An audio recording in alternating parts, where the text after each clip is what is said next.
Hello दोस्तों, कैसे हैं आप सब लोग। मैं पंकज आपका स्वागत करता हूं मेरे यूट्यूब चैनल अभ्यास क्लासेस में।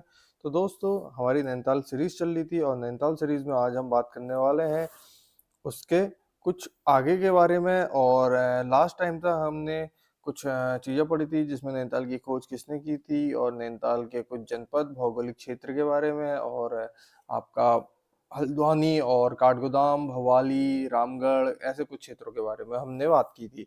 आज हम बात करने वाले हैं उससे कुछ आगे, जिसमें हम बात करेंगे नैनीताल के प्रमुख मंदिरों के बारे में। तो ये एक अच्छा वो रहेगा पॉइंट जिसमें हम मंदिरों के बारे में आपसे बात कर पाएंगे। ठीक है, तो बने रहिए वीडियो में, देखते हैं क्या क्या चीजें आपकी यहाँ पर से इम्पोर्टेंट आती है। तो हम बात करेंगे नैनीताल के प्रमुख मंदिरों के बारे में। और जब मंदिरों की बात करते हैं तो सबसे पहले बनता है शीतला माता मंदिर। शीतला माता मंदिर आपको कहाँ पर मिलेगा? तो ये आपको नैनीताल रोड पे आपको हल्द्वानी के पास में मिलेगा, जहाँ पर आपका पुराण में माता शीतला को वाहन गर्दभ कहा गया है। ठीक है, यहाँ पर आपको ये मंदिर देखने को मिलेगा। जिस शीतला माता की बात कर रहे हैं वो उसको आपको स्कंद पुराण में क्या कहा गया है? वाहन गर्दभ कहा गया है। ठीक है, ये इंपॉर्टेंट रहेगा। इसके बाद हम क्या करेंगे, शीतला माता मंदिर से थोड़ा सा ऊपर को जाएंगे तो भवाली के पास में हमको मिलेगा आपका कौन सा? कैंची धाम। ठीक है, कैंची धाम आपको देखने को मिलेगा, फेमस है, इस टाइम पे बहुत ज्यादा फेमस चल रहा है और अच्छा खासा रश आपको यहाँ को मिलेगा। ठीक है, नैनीताल के भवाली के पास में है। यहाँ पर बाबा नीम करोली महाराज का मंदिर है। बाबा नीम करोली महाराज को कहीं ना कहीं आपका हनुमान जी से भी आपकी इनकी तुलना की जाती है। ठीक है, उनका यहाँ पर मंदिर है। अगर हम बाबा नीम करोली महाराज की बात करते हैं तो ये सब सन 1962 में कहाँ आए थे? इस स्थान पर आए थे। और 15 जून सन 1964 को इस मंदिर की इन्होंने यहाँ पर स्थापना की थी। 15 जून को इसीलिए प्रत्येक साल यहाँ पर विशाल भंडारे और विशाल मेले का आयोजन किया जाता है। तो 15 जून आपने याद रखना है, नीम करोली बाबा जी का मंदिर में मेले और आपका एक भंडारे का आयोजन किया जाता है। ठीक है, 15 जून 1964 को इस मंदिर की स्थापना की थी। जब हम यहाँ से थोड़ा सा और आगे की ओर जाते हैं तो हम पहुंचते हैं घोड़ाखाल मंदिर, जहाँ पर घोड़ाखाल में हमें किसको? गुलजू देवता का मंदिर मिलता है। गुलजू देवता से हम सभी वाकिफ हैं। ठीक है, न्याय के देवता कहा जाता है। ठीक है, तो वहां पर आपका घोड़ाखाल में गुलजू देवता का मंदिर है। ठीक है, न्याय के देवता के रूप में पूजा की जाती है। और दूसरा, घंटियों का मंदिर भी आपको इसको कहा जाता है। तो यहाँ पर भी घंटियां चढ़ाई जाती हैं। वैसे अल्मोड़ा की चितई मंदिर को भी आपका घंटियों का मंदिर कहा जाता है, गुरु देवता का मंदिर है। लेकिन अगर हम नैनीताल जनपद के बारे में बात करेंगे तो नैनीताल में आपका घोड़ाखाल के मंदिर को कहा जाएगा। ठीक है, इसके बाद हम पहुंचते हैं नैना देवी मंदिर, जो कि आपके नैनीताल में ही है। बहुत ज्यादा इंपॉर्टेंट रहेगा, बहुत अच्छा मंदिर है। अगर आप नैनीताल क्षेत्र में जाते हैं तो वहां पर मंदिर के साथ ही आपको गुरुद्वारा देखने को मिलेगा। आगे की साइड आपको मस्जिद देखने को मिलेगी और चर्च भी आपको वहां पर देखने को मिलेंगे। तो अगर सारे धर्मों की बात करते हैं तो सारे के सारे धर्म आपको नैनीताल में बहुत बिल्कुल आपको देखने को मिलेंगे। मंदिर के जस्ट बगल में ही आपका गुरुद्वारा है और जस्ट उसके सामने आपका क्या है? मस्जिद है और चर्च भी आपको वहीं पर आपको देखने को मिलेगी। ठीक है, नैना देवी मंदिर की बात करते हैं तो नैना देवी मंदिर नैनीताल में स्थित है। कहाँ पर? मल्लीताल के पास स्थित है। अगर नैना देवी मंदिर की बात करते हैं तो इसकी स्थापना कब की गई? अगर इसकी स्थापना की बात करते हैं तो इसकी स्थापना कब की गई थी? सन 1842 में नैनीताल के नैना देवी मंदिर की स्थापना की गई। अब बहुत सी चीजें आती है नैना देवी मंदिर से रिलेटेड, लेकिन उन सारी चीजों को हम इसमें कवर नहीं कर सकते। तो इसके लिए हम एक अलग वीडियो बनाएंगे। फिलहाल हम बात करते हैं अगर इस मंदिर पे। तो इस मंदिर में कहा जाता है, जब माता सती के शरीर को शिवजी लेके जा रहे थे तो इस क्षेत्र पे वहां पर इनकी आंख गिरी थी और यहीं पर आपका माता का शक्तिपीठ स्थापित हुआ था, इसलिए इसको नैना देवी मंदिर कहा जाता है।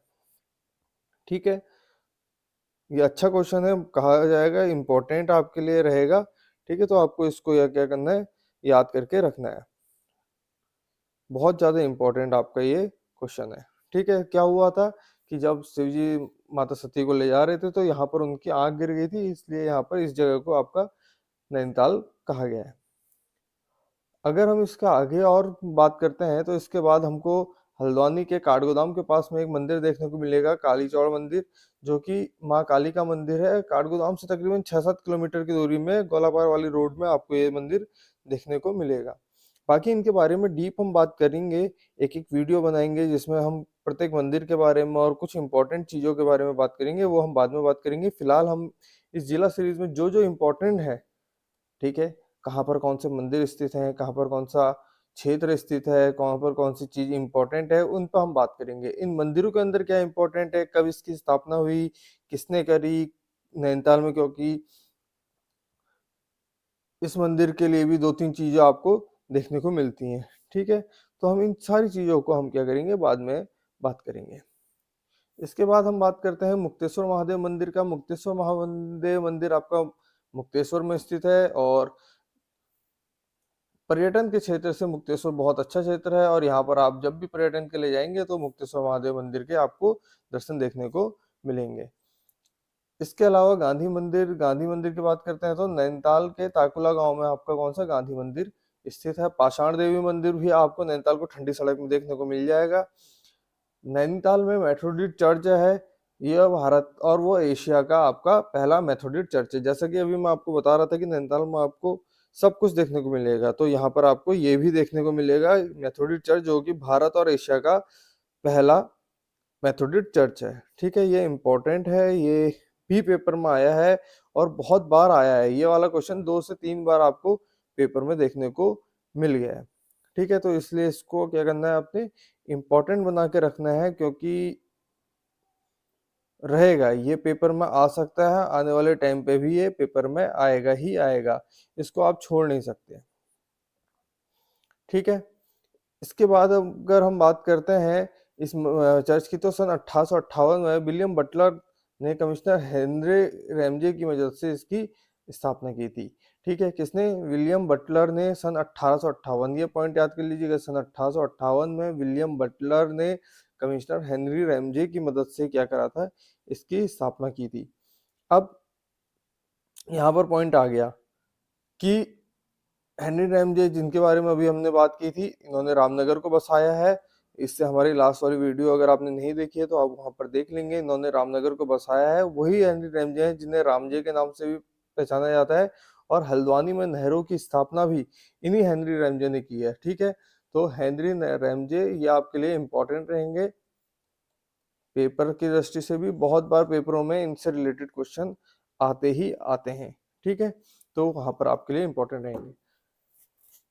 फिर हम बात करते हैं, अगर नैनीताल के कुछ मेले हैं जो यहाँ पर फेमस मेले हैं, अगर इन मेलों में हम बात करते हैं तो हरियाली मेला है आपके यहाँ पर भीमताल में, श्रावण संक्रांति के दिन लगता है। नैनीताल जनपद के भीमताल क्षेत्र है, यहाँ पर आपका श्रावण संक्रांति के दिन ये मेला लगता है, हरियाली मेला। दूसरा है आपका सीतावनी मेला, ये आपका नैनीताल जनपद के रामनगर में 22 किलोमीटर दूर सीतावनी मंदिर में लगता है।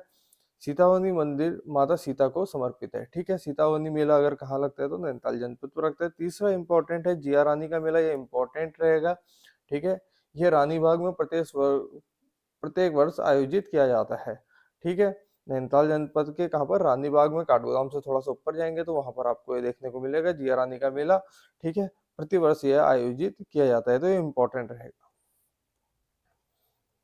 इसके बाद अगर हम बात करते हैं नैनीताल जनपद में, तो नैनीताल जनपद के अगर हम नदी तंत्र, प्रमुख झील और जलप्रपातों की बात करते हैं, तो नदी तंत्र में भी कुछ इंपॉर्टेंट है, जिसमें गौला नदी सबसे ज्यादा इंपॉर्टेंट है, ये पेपर में आएगी ही आएगी। इसके अलावा अगर हम देखते हैं तो यहाँ पर आपकी ढेला नदी है, दूसरा आपका कोसी नदी यहाँ पर इंपॉर्टेंट है। कोसी नदी आपकी कहाँ से निकलती है, बागेश्वर से निकलती है, बागेश्वर के कौसानी क्षेत्र के अंदर आपका काटली गांव के ऊपर से निकलती है, ठीक है। और ये कहाँ कहाँ होकर, बागेश्वर, अल्मोड़ा, नैनीताल, उधम सिंह नगर होकर तकरीबन कितना 168 किलोमीटर होते हुए रामगंगा में मिल जाती है, ठीक है। कोसी नदी के तट पर ही आपका क्या है, रामनगर स्थित है, ये आपके लिए आप पॉइंट रहेगा, ठीक है। इसके साथ ही आपका दापका नदी के बारे में बात करते हैं, तो दापका नदी आपका कहाँ से निकलती है, तो दापका नदी आपकी कहाँ से निकलती है, गर्म पानी नामक स्थान से आपकी दापका नदी निकलती है, और बाजपुर, उधम सिंह नगर से आपकी ये राज्य से बाहर निकल जाती है। इसके अलावा यहाँ पर बाकरा नदी है, जिसका भी उद्गम स्थल आपका नैनीताल ही है, और उधम सिंह नगर के खानपुर क्षेत्र से आपकी ये बाहर निकल जाती है। बाजपुर के पास में खानपुर से, तो वहां से ये बाकरा नदी आपकी उधम सिंह नगर से बाहर निकल जाती है।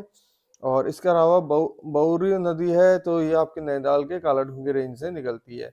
और जो इसमें मोस्ट इम्पोर्टेंट है वो आपकी गोला नदी है, जो कि नैनीताल क्षेत्र में आपका इम्पोर्टेंट रहेगी। तो नैनीताल के पहाड़ पानी से नैनीताल व उधम सिंह नगर में तकरीबन 102 किलोमीटर बहने के बाद किच्छा के पास से बाहर निकल जाती है। तो गोला नदी आपके कहाँ, नैनीताल से निकलती है, पहाड़ पानी क्षेत्र से। नैनीताल, हल्द्वानी, उधम सिंह नगर, लाल कुआं होते हुए आपका ये किच्छा से बाहर निकल जाती है। किच्छा से फिर आपका कहाँ है, ये यूपी में मिल जाती है। ठीक है, तो गोला नदी तक आपको क्या करना है, ये पूरा का पूरा पोर्शन को याद रखना है। ठीक है, तो अभी इतना ही रखते हैं, मिलते हैं अगली वीडियो में जिसमें हम बात करेंगे नैनीताल के झील और तालों के बारे में। तो इस वीडियो में इतना ही, मिलते हैं अगली वीडियो में।